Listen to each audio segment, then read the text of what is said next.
warahmatullahi wabarakatuh. Selamat pagi anak-anak semua. Apa kabar anak-anak semuanya hari ini?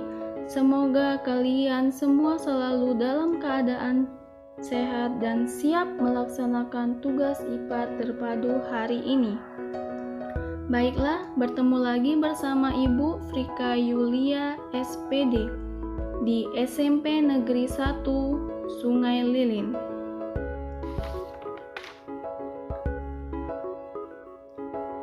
Pelajaran hari ini kita akan memasuki klasifikasi makhluk hidup, di mana klasifikasi makhluk hidup yaitu suatu kegiatan untuk mengelompokkan makhluk hidup menjadi golongan atau unit yang lebih kecil. Nah, tujuan pembelajarannya adalah peserta didik dapat menjelaskan sistem klasifikasi makhluk hidup. Peserta didik dapat mengidentifikasi ciri yang terdapat pada protista, monera, dan fungi. Peserta didik dapat mengamati bagian-bagian pada protista, monera, dan fungi. Peserta didik dapat mengidentifikasi jenis-jenis pantai, mengidentifikasi jenis-jenis animalia, dan mengklasifikasikan animalia. Sekarang kita memasuki klasifikasi 5 kingdom.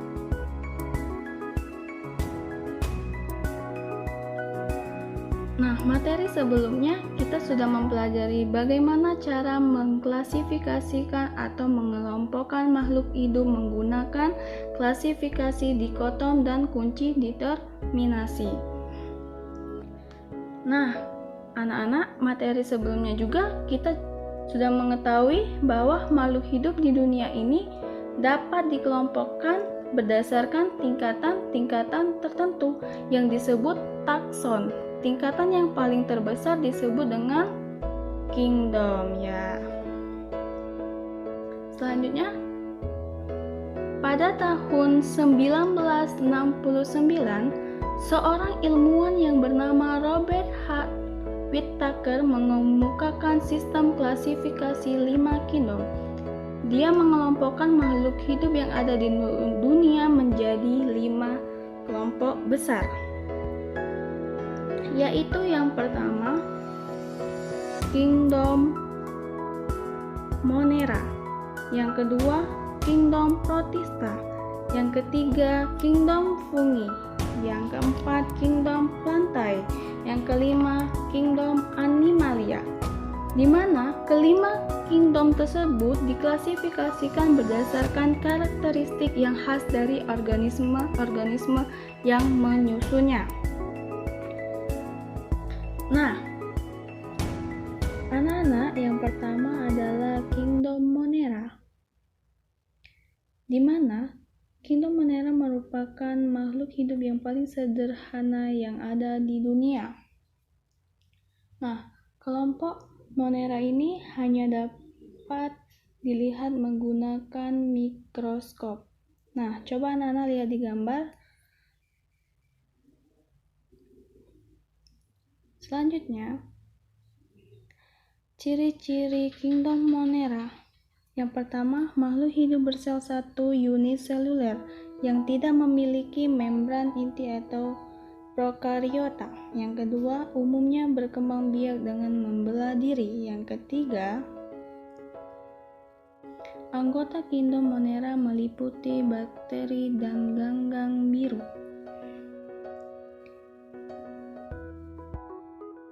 Nah, anak-anak, anggota kingdom monera tadi yang pertama itu bakteri dan yang kedua ganggang biru. Di mana ciri-ciri bakteri yang pertama adalah bentuknya batang bulat spiral. Yang kedua aerob dan anaerob. Kalau untuk ganggang biru itu mempunyai klorofil, uniseluler atau multiseluler, dan tunggal atau koloni. Nah, anak-anak, itu adalah bakteri. Bakteri ini ada yang menguntungkan dan yang merugikan. Yang pertama, bakteri yang menguntungkan. Contohnya, bakteri yang menguntungkan yaitu Escherichia coli. Yang kedua itu bakteri yang merugikan. Contohnya adalah Salmonella typhosa. Nah, Escherichia coli itu adalah bakteri yang menguntungkan yang hidup di usus manusia. Sedangkan Salmonella typhosa itu bakteri yang merugikan. Mengapa anak-anak disebut bakteri yang merugikan? Iya, karena dia menyebabkan sakit tipes. Kalian pasti banyak kan yang pernah mendengar sakit tipes itu apa? Iya, karena disebabkan oleh bakteri Salmonella typhosa tersebut. Nah, anak-anak, cyanobacteria ini ada juga yang menguntungkan bagi manusia. Contohnya, Anabaena azolae yang dapat mengikat nitrogen. Yang kedua, bersimbiosis dengan Azolla pinnata. Yang kedua, Atrospira, yaitu sebagai suplemen makanan protein tinggi yang biasanya mereknya dagangannya adalah spirulina. Yang kedua adalah Kingdom protista. Perbedaan Kingdom protista dan Kingdom monera terletak pada membran inti atau eukariotik. Nah, sifat atau ciri lain dari Kingdom protista sangat beragam. Ada yang bersel tunggal atau disebut uniseluler. Ada yang bersel banyak disebut multiseluler. Yang ketiga, ada mikroskopis yang hanya dapat dilihat menggunakan mikroskop. Ada juga makroskopis yang sudah dapat dilihat dengan mata telanjang. Yang keempat, ada yang sifatnya menyerupai hewan atau saling makan dengan hewan lain. Ada juga yang menyerupai tumbuhan yang mampu berfotosintesis. Ini dia protista yang menyerupai hewan. Kelompok protozoa yaitu Paramecium, Eta Moeba histolytica yang terdapat pada usus besar yang menyebabkan penyakit diare. Yang ketiga, Plasmodium malariae yang terdapat pada sel darah merah atau yang menyebabkan penyakit malaria. Selanjutnya adalah protista mirip tumbuhan atau disebut alga. Contohnya yaitu alga merah atau Eucuma spinosyol. Yang kedua, Gracilaria sp. Yang ketiga, alga hijau. Yang keempat, alga coklat atau Fucus sp. Baiklah anak-anak, berikut ini adalah contoh dari protista, di mana protista yang terdapat pada air kolam yang berwarna hijau dilihat dari mikroskop cahaya. Kelompok yang ketiga yaitu Kingdom fungi atau jamur yang merupakan kelompok makhluk hidup yang memperoleh makanan dengan cara menguraikan bahan organik makhluk hidup yang sudah mati. Jamur tidak berklorofil, berspora, tidak mempunyai akar batang dan daun, hidupnya tidak di tempat yang lembab, bersifat samprofit. Yang terakhir, bersifat parasit atau organisme yang hidup dapat menghisap makanan dari organisme lain yang ditempelnya. Tubuh jamur terdiri atas benang-benang halus yang disebut hifa. Hifa saling bersambungan membentuk miselium. Jamur berkembang biak dengan spora yang dihasilkan oleh. Coba anak-anak lihat contoh makhluk hidup yang termasuk kelompok jamur yaitu jamur roti, jamur ragi tape, jamur tempe, jamur tiram, jamur kuping, dan terakhir jamur kayu.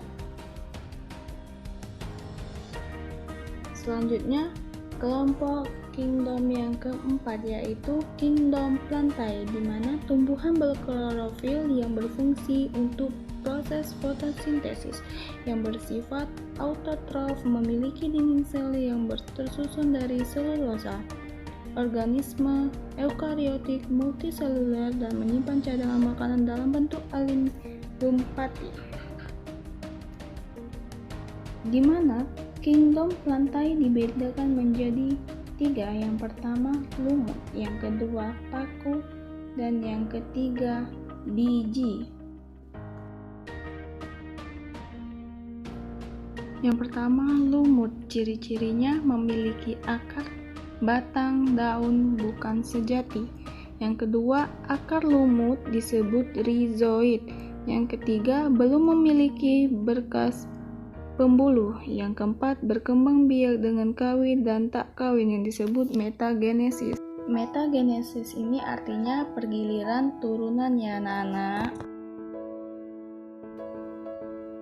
Tumbuhan lumut dibagi menjadi 3 divisi. Yang pertama, lumut hati, itu disebut talus berbentuk pita, berdaging atau lembran pipih seperti daun. Contohnya Marsantia. Yang kedua, lumut daun yang menyerupai batang dan daun yang memiliki tubuh tegak dan sering membentuk belut root. Contohnya Polytrichum. Yang ketiga, lumut tanduk yang tubuhnya berbentuk tanduk atau contohnya Atoserius natans. Yang selanjutnya yang kedua yaitu tumbuhan paku. Ciri-cirinya memiliki akar, batang, dan daun sejati. Pada daun dewasa terdapat sorus. Yang ketiga memiliki berkas pembuluh. Yang keempat berkembang biak dengan kawin dan tak kawin, yang disebut pergiliran keturunan. Tumbuhan paku dibagi menjadi 4 divisi. Yang pertama, paku telanjang tidak berdaun atau berdaun kecil. Yang kedua, paku ekor kuda, batang yang terdapat dalam tanah, cabang luas-luas dan tetel menghilangkan spora. Yang ketiga, paku kawat, tubuh seperti rambut atau kawat, habitat di pegunungan. Keempat, paku sejati atau sorus berkumpul di ujung tepi dan tersebar di permukaan daun. Yang ketiga, tumbuhan biji. Ciri-cirinya memiliki akar, batang, dan daun sejati. Yang kedua, memiliki bekas pembuluh. Yang ketiga, menggunakan biji sebagai alat perkembangbiakan. Keempat, tumbuhan biji terbagi menjadi 2, yaitu tumbuhan biji tertutup dan tumbuhan biji terbuka. Perhatikan anak-anak, inilah tumbuhan biji terbuka. Itu letak bakal biji tidak terlindungi daun buah, tapi menempel di daun buah. Yang kedua, berakar tunggal dan daun bentuknya seperti jarum, kecil, tebal, atau tipis lebar. Yang ketiga, alat kelamin jantan dan betina disebut strobilus. Yang keempat, tumbuhan biji terbuka dibagi menjadi 4 divisi. Nah, 4 divisi tumbuhan berbiji terbuka yang pertama, contohnya Pakis haji, yaitu menyerupai pohon palem, memiliki sedikit cabang dan bertulang daun menyirip. Yang kedua, Melinjo, batang berkayu, bercabang, dan berdaun tunggal. Yang ketiga, contohnya Pinus, yaitu tumbuhan semak atau pohon tajuk berbentuk kerucut dan berdaun jarum. Yang keempat, Ginkgo biloba, yaitu batang berkayu, bercabang, dan daun berbentuk seperti kipas. Yang B, tumbuhan biji tertutup. Pertama, bakal biji terlindungi daun buah, akar, batang, dan daun dapat dibedakan dengan jelas. Susunan tulang menyirip, menjari, atau sejajar. Alat perkembangbiakan berupa bunga, mengalami pembuahan ganda yang menghasilkan zigot dan endosperma. Yang terakhir, tumbuhan biji tertutup dibagi menjadi 2 kelas, yaitu monokotil dan dikotil. Ini dia yang disebut ciri-ciri monokotil. bijinya berkeping satu, akarnya serabut, daun berseling, tulang daun sejajar, bagian bunga berjumlah kelipat 3, dan bijinya memiliki 1 daun yang lembaga. Selanjutnya, suku tumbuhan monokotil yang disebut rumput-rumputan. Contohnya padi, gandum, dan tebu. Yang kedua, pinang-pinangan. Contohnya kelapa, kelapa sawit, dan palem. Ketiga, bawang-bawangan. Contohnya bawang merah, putih, dan bakung. Yang keempat, pisang-pisangan. Yaitu contohnya pisang manila, pisang ambo, dan pisang tanduk. Nah, ini ciri-ciri dikotil, yaitu biji berkeping 2. Akarnya tunggang, daun tebar berhadapan, dan batang bercabang. Tulang daun yang menyirip atau menjari. Bagian bunga berjumlah kelipatan 2, 4, atau 5. Biji memiliki 2 daun lembaga.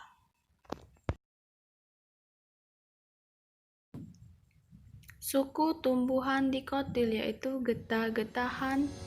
Apabila dilukai akan mengeluarkan getah. Contohnya karet. Yang kedua, kacang-kacangan yang memiliki mahkota bunga berbentuk kupu-kupu. Contohnya kacang tanah dan kacang panjang. Yang ketiga, terung-terungan bunga yang berbentuk bintang atau trompet. Contohnya tomat dan cabai. Nah, kelompok kingdom yang terakhir yaitu kingdom Animalia. Terbagi menjadi 2, yaitu invertebrata, hewan yang tidak memiliki tulang belakang. Sedangkan vertebrata adalah hewan yang memiliki tulang belakang. Adapun ciri-ciri kingdom Animalia yaitu dapat bergerak aktif, tidak memiliki dinding sel, fotosintesis, dan dibedakan menjadi 2 kelompok berdasarkan tidak tulang belakang. Selanjutnya, invertebrata terbagi menjadi 8 film, yaitu Folivera, Coelenterata, Platyhelminthes, Nematoda, Annelida, Arthropoda, Echinodermata, dan Mollusca. Sedangkan vertebrata terbagi menjadi 5 kelompok atau film, yaitu Fishes, Amphibia, Reptilia, apes, dan mamalia.